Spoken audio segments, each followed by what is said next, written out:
नमस्कार। आप देख रहे हैं खबरों की दीवार सीजीवाल। मैं रुद्र अवस्थी, आपका स्वागत है। आज हम बात करेंगे छत्तीसगढ़ में चल रही अधिकारियों और कर्मचारियों की हड़ताल को लेकर। कर्मचारियों और अधिकारियों के फेडरेशन के बैनर तले यह हड़ताल 22 अगस्त से चल रही है और इसकी शुरुआत पहले और कई चरणों में हो चुकी है। इस सिलसिले में बात करने के लिए हमारे साथ मौजूद हैं अविभाजित मध्य प्रदेश के जमाने के वरिष्ठ ट्रेड यूनियन नेता पीआर यादव, जो स्वयं भी छत्तीसगढ़ तृतीय वर्ग सरकारी कर्मचारी संघ के प्रांताध्यक्ष के रूप में लंबी भूमिका निभा चुके हैं, जिम्मेदारी निभा चुके हैं। आज हम उनसे इन तमाम सवालों को लेकर उनके पास जाएंगे कि छत्तीसगढ़ में ये आंदोलन क्यों हो रहा है, और खास तौर से यह बातचीत करेंगे कि जो गतिरोध बना हुआ है वो कैसे दूर हो सकता है और उसका हल कैसे निकाला जा सकता है। यादव जी, आपका बहुत बहुत स्वागत है। और आपसे सबसे पहला सवाल यही है कि आपने अपने लंबे ट्रेड यूनियन के काल में क्या इस तरह डीए को लेकर इतनी लंबी लड़ाई या इतने लंबे आंदोलन को कभी अपने सामने देखा है? मैं 79 के 1979 से लेकर अभी तक का पूरे जो है ट्रेड यूनियन में और खासतौर पे राज्य कर्मचारियों का जो संगठन है तृतीय वर्ग शासकीय कर्मचारी संघ, उससे जिम्मेदार पदों पर रहा, कार्यकर्ता रहा। और इन वर्षों में मैं ऐसा कोई आंदोलन मैंने जो है न किया है न देखा है कि जिसमें डीए को लेकर जो है 6 दिन पहले हड़ताल हो गई और आज चौथा 10 दिन हड़ताल मात्र डीए को लेकर हुआ हो, ऐसा मैं उदाहरण अभी तक अविभाजित राज्य में भी और छत्तीसगढ़ राज्य में भी नहीं देखा है। एक बात जरूर है, अभी तक जो हड़ताल हुई थी वो सब वेतन आयोग को लेकर हुई थी। इस तरह के हड़ताल कभी जो है ज्यादा से ज्यादा डीए को लेकर एक दिन का सामूहिक अवकाश, जुलूस या रैली, इससे ज्यादा हड़ताल आज तक डीए को लेकर कम से कम नहीं हुई। यादव जी, वैसे तो कई बार ये बात सामने आ चुकी है कि छत्तीसगढ़ के कर्मचारी और अधिकारी किस मुद्दे को लेकर आंदोलन कर रहे हैं, लेकिन अब इस चर्चा की शुरुआत निश्चित रूप से इस मुद्दे पर भी हो सकती है कि आप लोग का जो प्रमुख रूप से आप लोगों की मांग जो है वो क्या है? ये आंदोलन वैसे 3 महीना पहले शुरू हुआ था और इसमें मुख्य बात यही है कि जो महंगाई बढ़ रही है, इस महंगाई से पूरा देश परेशान है, पूरी जनता त्रस्त है। और इस महंगाई के खिलाफ लगातार आवाज जो है वो विपक्ष की पार्टियां भी उठा रही हैं। हम समझते हैं कि महंगाई रोकने की प्रमुख जिम्मेदारी जो है वो केंद्र सरकार की है और इस महंगाई पर ही जो इंडेक्स होते हैं उसी पर आधारित महंगाई भत्ता तय होता है।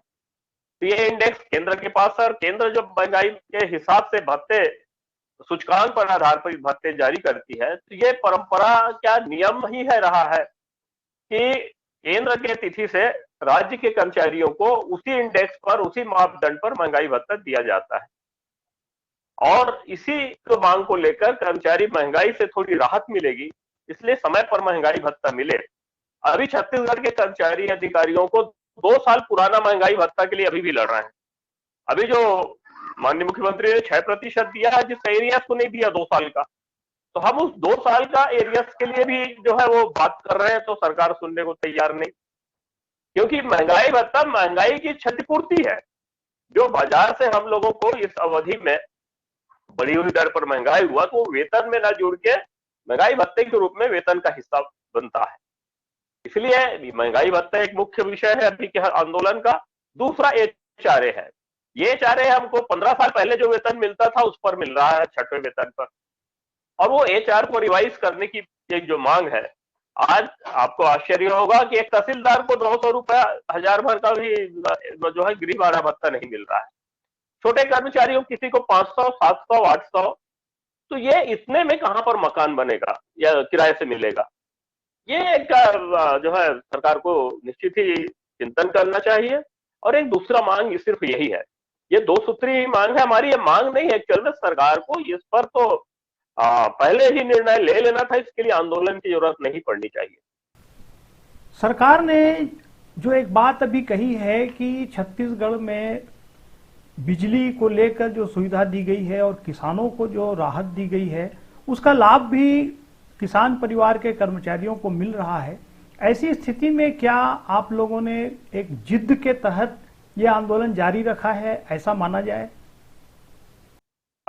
मुख्यमंत्री जी का एयरपोर्ट में जो दिया गया बयान मैंने भी पढ़ा है, और वो क्या कहना चाहते हैं मेरे समझ से परे है कि हम अपने जो प्रोफेशन में है वो किसी भी रूप में, हमारा जो परिवार होता है कोई ऐसा नहीं है, आज तो संयुक्त परिवार का समय रहा नहीं। यदि हमारे पिता कृषि करते थे तो कोई जरूरी नहीं वो नौकरी करने वाला, उससे जो है वो परिवार संयुक्त सब भाई और पूरा परिवार किसान के रूप में शामिल है। रहा सवाल बिजली बिल का, तो बिजली बिल में जो भी कंसीडर हुआ है वो उससे जो थोड़े बहुत लाभ मिले वो पर्याप्त नहीं है। एक मिडिल क्लास कर्मचारी के यहाँ जितने घर जो है होम अप्लायंस इलेक्ट्रिकल लागू होते उपयोग होते हैं, वो सब में वो उसका बहुत पर्याप्त नहीं है। जो छूट दिया गया है वो बहुत जो मिडिल क्लास कर्मचारी हैं, चाहे आपका अधिकारी हैं, वो बिजली का बिल के निश्चित ही उसमें जो कंसिडर किया है, लेकिन उसकी जो बहुत राहत का विषय नहीं है। महंगाई का आप उल्लेख करेंगे उसके सामने ये तो ऊँट के मुंह में जीरा भी नहीं है। तो इसलिए महंगाई को आप एक नजर देखिए जी। अच्छा, मैं आपके माध्यम से ये भी कहना चाहूंगा कि माननीय मुख्यमंत्री जी खुद इस महंगाई के, उनकी पार्टी राष्ट्रीय स्तर पर आंदोलन कर रही है। तो जो महंगाई के लिए आप आंदोलनरत है, दिल्ली में हमारे माननीय मुख्यमंत्री जी की गिरफ्तारी हुई थी इसी महंगाई के खिलाफ आंदोलन में। अभी 2 दिन पहले जिस दिन हमारा आंदोलन शुरू हुआ, पूरे छत्तीसगढ़ में जो है सत्तारूढ़ पार्टी कांग्रेस ने आंदोलन किया महंगाई के खिलाफ। तो ये दोनों बातें कैसे होगी? जिस महंगाई के खिलाफ आप आंदोलनरत है, उसी महंगाई के जो भार है वो कर्मचारियों से पड़ रहा है, उससे राहत के लिए हम महंगाई भत्ते की बात कर रहे हैं, वो भी मूल सूचकांक पर। इसलिए ये डबल स्टैंडर्ड समझ से परे है। यादव जी, छत्तीसगढ़ के कर्मचारी जिस मुद्दे पर आंदोलन कर रहे हैं और सरकार है, आप लोग के आपस में जब भी बातचीत होगी निश्चित रूप से कोई ना कोई रास्ता निकलेगा, लेकिन ये लगातार जो आंदोलन चल रहा है उससे सरकार का कामकाज भी प्रभावित हो रहा है, आम लोग भी इससे प्रभावित हो रहे हैं और खासकर स्कूलों में बच्चों की पढ़ाई भी इससे प्रभावित हो रही है। इस पर आप क्या कहेंगे?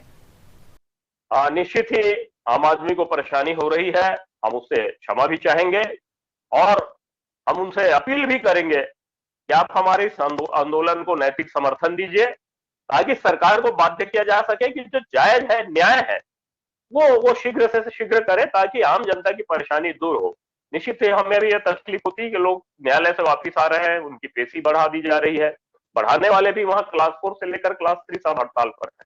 तहसीलों में किसान भटक रहे हैं, और भी जहां किसी को राशन कार्ड बनवानी है, कहीं किसी कार्यालय में, स्कूलों में है, तो ये सब स्थिति को लेकर हमारी भी चिंता है। और हम जब पिछले जो है 25 से 28 तारीख का हड़ताल किए थे, उस समय जितने भी काम पेंडिंग थे, हमने जब 28-29 को आके कार्यभार ग्रहण किया तो सबसे पहले हमने पेंडिंग काम को एक्स्ट्रा टाइम बैठ के उसका निराकरण किए। तो जनता के प्रति हमारी पूरी संवेदनशीलता है और हम सब सेवक हैं, चाहे माननीय मुख्यमंत्री जी हो या हम छोटा हमारा चतुर्थ श्रेणी का हो, राजपत्रित हो, तृतीय श्रेणी हो, तो सबके अपने दायित्व तो बटे हुए हैं, लेकिन हम सब उस जनता के ही सेवक हैं। इसलिए सरकार को अपनी जिम्मेदारी निभानी चाहिए और जनता को जो तकलीफ हो रही है उस पर उनको भी गौर करना चाहिए। बनिस्बत ये जिद वाली बात त्याग करके, हठधर्मिता त्याग कर सरकार थोड़ी संवेदनशीलता दिखाए। हम आपको ये बताने में भी आपको शायद आम आदमी को पता ना हो कि इसी प्रदेश में 34% ये सरकार दे रही है।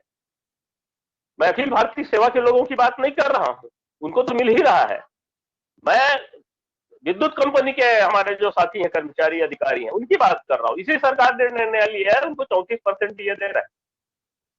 तो आप स्वीकार कर रहे हैं, एक राज्य में एक बाजार है, एक मूल्य है, सब कुछ एक है, उसके बाद ये आप उस पर महंगाई भत्ते को लेकर भेदभाव, ये उचित नहीं है। मैं दूसरी एक बात और कहना चाहता हूं, हम तो अभी वेतन की बात ही नहीं कर रहे हैं, दूसरी सुविधाओं की बात भी नहीं कर रहे हैं, ट्राइबल भत्ते की बात कर रहे हैं, दूसरे भत्तों की बात नहीं कर रहे हैं।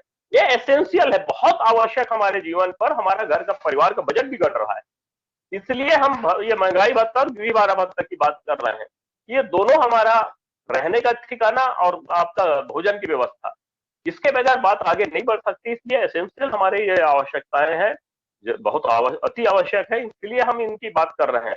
अब आप एक नजर आप डालेंगे तो 3 साल में मुख्यमंत्री जी ने अपने मंत्री, विधायक और पूरे लोगों का वेतन भत्ते 2 बार रिवाइज कर लिए। ठीक है, उनकी संख्या कम है, हम समझते हैं इस बात को, लेकिन यह संदेश तो जाता है कि आप अपनी सुविधाओं पर कोई कटौती, प्रदेश की जनता की वह पैसे की कमी नहीं हो रही है, और ना किसी रूप में आपको ये चिंतन हो रहा है। इतने सारे निगम, मंडल, बोर्ड, क्या क्या जो गठन हुआ, ये सबके खर्चे भी आपने बढ़ाए, इसके पहले ही इसके बगैर काम चल रहा था। ठीक है, आपके राजनीतिक नीतिगत निर्णय है, हम उसका कुछ ज्यादा कुछ कह नहीं पाएंगे, लेकिन ये संदेश तो जाता है आपके खर्चे में कितनी मितव्ययिता है। सिर्फ मितव्ययिता का साधन अधिकारी कर्मचारी को आप अपनाएंगे, ये हमें स्वीकार नहीं है। छत्तीसगढ़ के कर्मचारी तो डीए की मांग को लेकर आंदोलन कर रहे हैं, लेकिन देश के दूसरे राज्यों में डीए को लेकर आखिर क्या स्थिति है, यह भी तो सामने आना चाहिए। मैंने अभी कहा कि विद्युत कंपनी को छत्तीसगढ़ में ही मिल रहा है। अन्य राज्यों में, जहां मैं आपको ये बताना चाहूंगा कि जहां कांग्रेस शासित राज्य हैं या उनके सहयोगी संगठन पार्टियों की मिलकर सरकार है, उन सभी जगह 34% ये दे रहे हैं। माननीय अशोक गहलोत की सरकार दे रही है, झारखंड सरकार दे रही है, जहां जहां इनकी सरकार है वहां वहां भी दे रहे हैं। और सबसे दुर्भाग्य हम लोगों की है, छत्तीसगढ़ के राज्य में हम लोगों ने सोचा था कि सर्वांगीण विकास होगा, छोटा राज्य होगा, अलग राज्य होगा, और उसमें सर्वांगीण विकास का मतलब ये नहीं है कि एक पक्ष का विकास हो दूसरा पक्ष का ना हो। आज हम जहां से अलग होके आए हैं वहां के कर्मचारी भी 34% दिए पा रहे हैं। तो ये तो कोई बात जो है कहीं लॉजिक नहीं है। और तो और हमारे पेंशनर्स को भी सरकार जो है उनकी महंगाई भत्ता को रोक के रखी है। वो तो और जो है वो 6% क्या, वो और पीछे है, 11% पीछे जो यहाँ रेगुलर पा रहे हैं उससे। तो आप मध्य प्रदेश के जो कर्मचारी हैं, वो जो राज्यों का विभाजन के लिए जो नियम बने हुए हैं उसके दोनों सरकारें बाध्य हैं कि पेंशनर को दिए देती तो एक दूसरे से सहमति लेने के बगैर नहीं जारी कर सकती, क्योंकि उसके खर्चे दोनों सरकार के ऊपर बढ़ते हैं 29%, 31%। तो उस स्थिति में मध्य प्रदेश के पेंशनर भी राज्य सरकार के कारण महंगाई पाने से, भत्ते पाने में जो है वंचित हो रहे हैं। इसलिए हम तो आपके माध्यम से माननीय मुख्यमंत्री से अपील करेंगे कि इसको प्रतिष्ठा का प्रश्न न बनाए, और कर्मचारी शासन के अंग हैं, उनसे लोकतांत्रिक तरीके से ट्रेड यूनियन आंदोलन, गांधीवादी तरीके से असहयोग आंदोलन कहिए, धरना दे रहे हैं। हड़ताल तो स्वाभाविक है, हमारा अधिकार है, जब बात नहीं सुनी जाएगी, लेकिन इस पर बातचीत करके निराकरण करें, हम तो यही अपील करेंगे। यादव जी, आप बड़े अनुभवी ट्रेड यूनियन के नेता हैं, कई हड़तालें आपने देखी होंगी।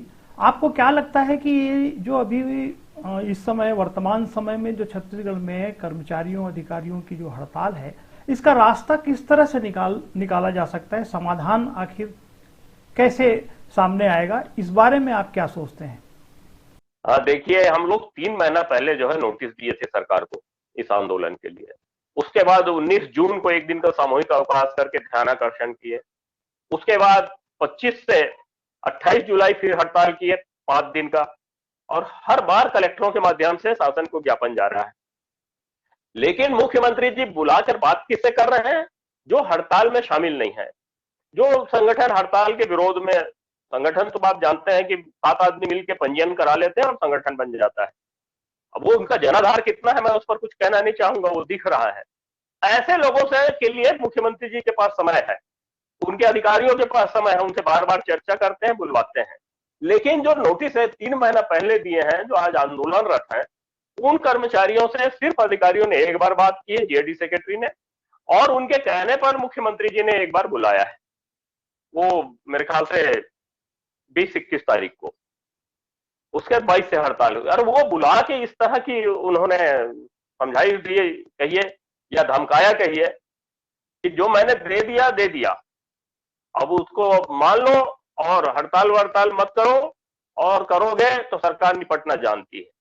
तो ये लोकतांत्रिक तरीका नहीं है। अभी तक हम 40 साल से मैं खुद संगठन में काम कर रहा हूं, और इसलिए मैं तो बार बार यही आग्रह करूंगा कि आप दूसरी बात मैं एक और कहना चाहूंगा इसी परिप्रेक्ष्य में आपके प्रश्न के, कि कुछ हमारे जो सत्तारूढ़ पार्टी के नेता हैं, वो कुछ आंदोलनरत कर्मचारी संगठन के कुछ नेताओं को पकड़ पकड़ के मुख्यमंत्री आवास ले जा रहे हैं, फोटो खिंचा रहे हैं, समाचार पत्रों में दे रहे हैं। इससे कोई फर्क नहीं पड़ेगा आंदोलन को, बल्कि मैं तो उन साथी जो बहुत जल्दी बहकावे में कहें, लालच में कहें, और उन नेताओं को भी जो उनको पकड़कर इस हड़ताल को तोड़ने के लिए कुत्सित प्रयास कर रहे हैं, ये आग्रह करके पूर्वक करना चाहूंगा, विनम्रता पूर्वक करना चाहूंगा कि हम भूलेंगे नहीं, और हम स्थायी तौर पे हैं, 62 साल की उम्र तक साथी हमारे कर्मचारी रहते हैं, और हम यह सबको भूलेंगे नहीं। और ये इस स्थिति में ये अलोकतांत्रिक तरीका अपनाकर किसी हड़ताल को तोड़ना, ये कहीं से भी उचित नहीं है। और हमारे साथी तो ये चर्चा भी करते हैं कि देश में अभी तक ये जो है आरोप प्रत्यारोप चल रहा था कि सांसद विधायक बिकते हैं, अब तो कर्मचारी नेताओं को खरीदा जा रहा है। इतने नीचे स्तर पर सब राजनीति हो रही है, तो ये सबसे बचना चाहिए जो बड़े पदों पर है, जिम्मेदार पदों पर है, और वो उनको एक संवेदनशीलता के साथ अपने ही कर्मचारी हैं, उनसे बुलाकर बात करिए, 2 शब्द आप डांट भी सकते हैं, लेकिन जो सही बात है उसको स्वीकार करने में आपको संकोच नहीं होना चाहिए। अब फिर से यही बात घूम फिर कर आ रही है कि हड़ताल को समाप्त करने के लिए, ये माहौल सामान्य करने के लिए पहल हो, इसके लिए आप कोई ऐसा ठोस सुझाव सामने रख सकते हैं? देखिए, अभी हम सब कर्मचारी के साथ साथ इस प्रदेश के नागरिक भी हैं, और उसके हिसाब से हमें कुछ नागरिक होने के नाते हमें अधिकार है लोकतंत्र में कि हम अपने प्रतिनिधि चुनने का भी अधिकार है, सभी ये अधिकार का हम उपयोग भी करते हैं। तो हम तो ये अपील करेंगे आपके माध्यम से, जो हमारे जनप्रतिनिधि हैं, विधायक हैं, सांसद हैं, जिनके हम भी मतदाता भी हैं, वो उनके सभी क्षेत्र के कर्मचारी आज हड़ताल पर हैं, तो उनका नैतिक दायित्व भी है, और उनकी जानकारी में है, सब मिलते भी हैं हमारे साथी उनसे। वो माननीय मुख्यमंत्री जी इस विषय पर पहल करें, बातचीत करें और इसका निराकरण करें। लोकतंत्र में कोई भी चीज का निराकरण टेबल पे होता है, चाहे हम जितना दिन हड़ताल कर लें, माननीय मुख्यमंत्री जी जितना दिन जो है वो इस मुद्दे को लेकर बात ना करने की अपनी जिद पर अड़े रहे, लेकिन अंत तो वही होगा टेबल में, और उस टेबल का द्वार अधिकारियों के माध्यम से भी खुलते हैं। लेकिन दुर्भाग्य इस प्रदेश के अधिकारियों को अपने वो नंबर बढ़ाने के लिए सीएम हाउस में उन सब नेताओं को ले जाते हैं जिनका हड़ताल से संबंध नहीं है, या एकाध हड़ताल में से किसी को लालच देकर जैसा भी करके पता नहीं क्या सिस्टम अपनाया है, वो ले जाते हैं और अपना नंबर बढ़ा रहे हैं, देखो हमने ये तोड़ने के लिए किया। तो मैं तो यही कहूंगा कि ये इस तरह मैं 40 साल से देखते आया हूं, कोई हड़ताल आज तक टूटी नहीं है। ठीक है, 10, 20, 150 लोगों को आप गुमराह कर सकते हैं, और ऐसे साथी जो थोड़ा बहुत गुमराह हुए तो नेता ही अकेले रह गए हैं, कर्मचारी फिर सड़क पे आ गए हैं, उनको लग रहा है कि ये जो है हमारे साथ छल हो रहा है। इसलिए इसका लोकतांत्रिक तरीका यही है कि जो जनप्रतिनिधि है वो पहल करें, उच्च प्रशासनिक अधिकारी खुद जो है अपनी बात को रखें मुख्यमंत्री जी के समक्ष कि प्रशासन में जो आम आदमी को परेशानी हो रही है, और सबसे बड़ी भूमिका तो हमारे जनप्रतिनिधियों की है जो निर्वाचित है और जिनके हम मतदाता हैं और जिनके नागरिक भी मतदाता है, वो दोनों की समस्या को समझ के वो इस पर पहल करनी चाहिए। छत्तीसगढ़ सरकार ने अब तक की स्थिति में तो स्पष्ट कर दिया है कि जो डीए उन्हें देना था वो इसकी घोषणा कर चुके हैं, लेकिन अगर कर्मचारी आंदोलन पर हैं तो इस पर नियमानुसार कार्यवाही आगे की जाएगी। आप एक कर्मचारियों को संगठन के हिसाब से सोचते हैं कि आगे इसका कदम क्या होगा? देखिए अवस्थी जी, हम तो अभी सामूहिक निर्णय लेंगे, लेकिन हमारा आंदोलन अब और तेज होगा। ये कल शुक्रवार है, 2 दिन छुट्टियां हैं, हम तो आंदोलन वहां भी बैठेंगे। इस बीच में हमारी रणनीति तय होगी, हम बैठेंगे सभी साथी, और लेकिन आंदोलन अब इसके बाद हमारा तेज होगा, क्योंकि अब जिस ढंग से शासन का रवैया जो है नकारात्मक है, तो हमारे पास लोकतांत्रिक अधिकार ट्रेड यूनियन में यही है। रहा सवाल लगातार वेतन काटने का और धमकी देने का, शासन के द्वारा ब्रेक इन सर्विस का, ये सब फार्मूला बहुत पुराना है, हमने एस्मा भी झेल चुके हैं। हम तो 4 बार आंदोलनों के कारण जेल गए हैं इन 40 वर्षों में, चाहे वो कांग्रेस की सरकार हो या भाजपा की सरकार हो, और हम कोई राजनीतिक ठप्पा, एक माननीय मंत्री जी ने राजनीतिक ठप्पा लगाने की कोशिश की, ये बहुत हल्कापन है ये। उनके गरिमा के अनुकूल नहीं है कि हम कोई आरएसएस बीजेपी के समय के आंदोलन नहीं किए।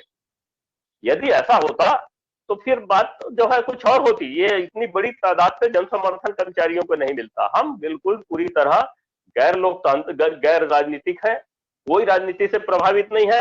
हाँ, जब हम सड़कों पर रहेंगे, ये दुर्भाग्य है। आपको मैं एक और बात कहना चाहूंगा, ये अभी माननीय भूपेश बघेल जी जब कांग्रेस के अध्यक्ष थे, प्रतिपक्ष में थे, हमारा कोई पंडाल ना हो जहां ना गए हो, वो आते थे, समर्थन देते थे। हम सम्मान उनको एक जनप्रतिनिधि हैं, और वो कहते थे कि ये मेरी सरकार आने के बाद अब आप लोगों को कभी सड़क पे नहीं बैठना पड़ेगा। याद करें उन दिनों को, हमारे पास वीडियो भी है उनका। और अब सत्ता में है। अब यही बात मैं डॉक्टर रमन सिंह साहब से कहूंगा कि वो कह रहे हैं कि हमारी सरकार, अभी उनके बयान में पढ़ रहा था कि हमारी सरकार आएगी तो ये सब आपकी मांगे पूरी होगी। मैं आदरणीय डॉक्टर साहब से कहना चाहूंगा कि आप 15 साल में आपके समय कितनी हड़तालें हुई हैं? 2 महीना तो लिपिकों की हड़ताल हुई है। और महंगाई भत्ता जब आप सत्ता छोड़े उस समय तक आपने 3 किस्त पेंडिंग करके गए थे, और 7वां वेतनमान के एरियर्स का तो आपने ऐसा ऑर्डर किया था कि वो आज तक नहीं मिल पाया। 5 साल में मिलेगा, हर साल किस्तों में, तो अभी भी 5 साल नहीं हुआ है। तो ये जो है, हम लोग ये सब राजनीति को समझते हैं, हम किसी को उपयोग नहीं हो सकते। हम अपनी लड़ाई अपने दम पर, अपने साथियों की एकता के बल पर लड़ते हैं, और यही लोकतांत्रिक तरीका, यही होते आया है। हमारे पूर्वजों ने भी यही किया है। तो इसमें किसी भी रूप में भ्रम में नहीं रहना चाहिए कि किसी राजनीतिक दल से हम लोग प्रभावित। सरकार और सरकारी कर्मचारी जन कल्याणकारी योजनाओं को लागू करने, उन्हें जमीन तक पहुंचाने और तमाम सरकारी कामकाज को नियमित रूप से चलाए रखने के लिए जिम्मेदार माने जाते हैं। बीच बीच में कभी ऐसे आंदोलन, हड़ताल का भी समय आता है, और ये आम लोग तो यही उम्मीद करते हैं कि ऐसी स्थिति न बने। जाहिर सी बात है कि सरकार भी नहीं चाहती कि आंदोलन हो, और कर्मचारी भी नहीं चाहते कि आंदोलन की स्थिति आए। फिर भी अगर गतिरोध बना हुआ है तो सभी इस बात के पक्षधर हैं कि रास्ता कोई ना कोई निकलना चाहिए, और इन्हीं उम्मीदों के साथ कि आगे कोई ना कोई रास्ता निकलेगा। यादव जी, आपने हमसे बातचीत करने के लिए वक्त निकाला, आपका बहुत बहुत धन्यवाद।